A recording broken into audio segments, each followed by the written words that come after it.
So, are you suffering from weak legs? Do you find that your legs are shaking more and more, or they're aching more and more? Do you find you're having trouble get out of your chair or get into your chair without collapsing? You know, there's one exercise that if you're only ever going to do one, this will be it. And if health is wealth, this is gold. Then this one exercise can get up to 50%. It can hit up to 50% of your muscle mass, which means it can strengthen up to 50% of your muscle mass. More if we include stabilizing muscles.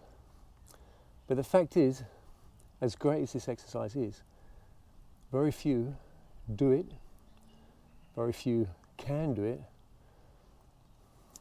and when they do it, most people are doing it incorrectly.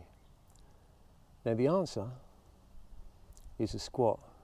That's the answer to many of your problems.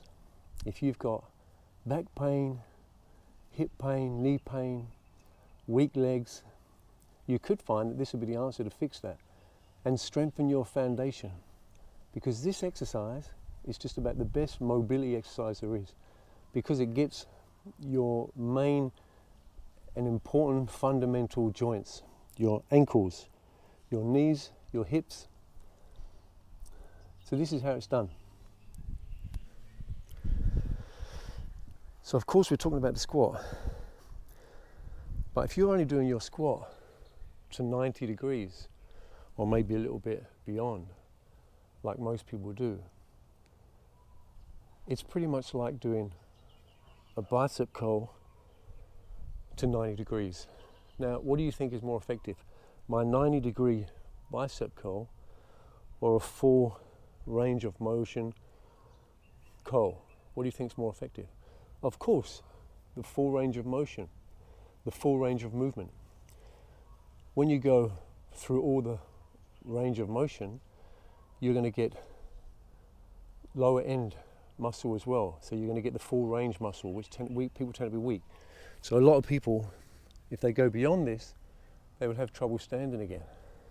And this is why you need to use the full range of motion. So a full range of motion, or the full range for a squat, is what people are calling the Asian squat or the primal squat. This is a deep squat. If you're not relaxed when you're in this position and you're engaging muscle, you haven't quite got it yet. Feet completely flat, you're almost sat on the back of your calves. And when you raise, nice and controlled. Now if you come to the top and you have a calf raise there and you squeeze your glutes, you are effectively hitting up to 50% of your muscle mass, which is in your lower body. So we're talking about your calves, your hamstrings, your quads, your glutes. Without your stabilizing muscles, in some individuals, that's 50% of their muscle mass in this one exercise. Now, if you want the full benefits of the full range squat, it needs to be controlled. So your eccentric is slow and controlled. Now, all of our anatomy is different. So you may find that you can have a more narrow stance when you do a squat. But if you were to go a bit lower and do the full squat, you may find you need to open your legs a little bit wider to be able to achieve it. So there's one little tip there.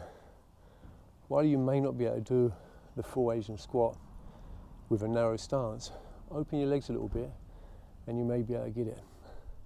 The bad news is most people cannot do this squat. That's the bad news.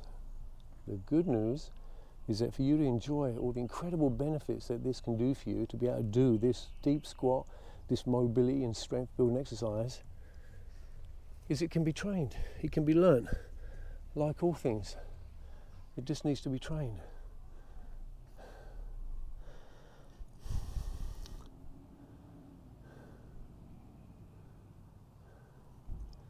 So this is the full squat. It's not a 90-degree squat. Most people will squat to there. That's for most people to squat. The full squat is all the way down you're relaxed, you're virtually sat on the back of your calves. If you're not relaxed, it's not full squat. So my muscles are not engaged now, my feet are completely flat. You may have to use your hands, arms for balance, but even if like this, if you were to fall backwards, then you know you're not there yet. But it's trainable, it can be learned.